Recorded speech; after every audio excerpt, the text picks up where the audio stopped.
Now joining us from Washington is nuclear expert James Acton. Mr. Acton, good morning to you once again.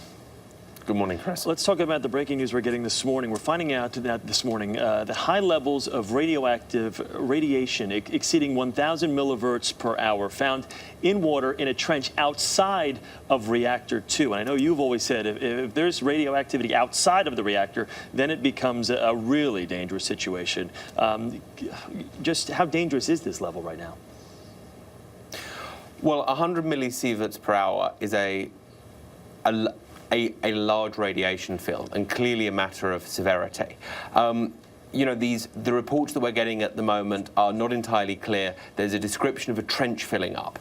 So if that's right, then at least that water appears to be, for the time being, relatively contained. And the hope will be that they can drain it before it starts spilling out of that trench. All of this corrosive radioactive seawater that was initially dumped on the reactor to cool it in the initial days, now it needs to be disposed of. And it's causing another major problem at the reactor right now. So what can the workers do to get rid of this water, and where do they put it?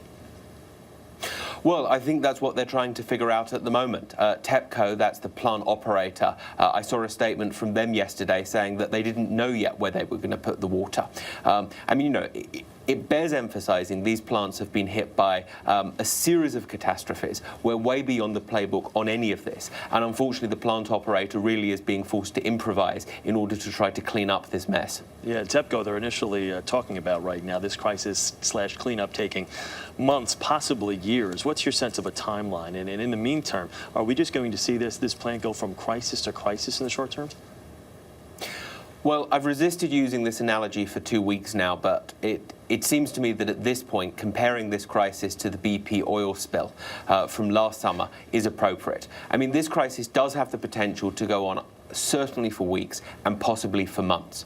Now, as it stands at the moment, radiation levels outside the plant are much higher than they should be, but there haven't yet been, you know, big catastrophic releases of radiation.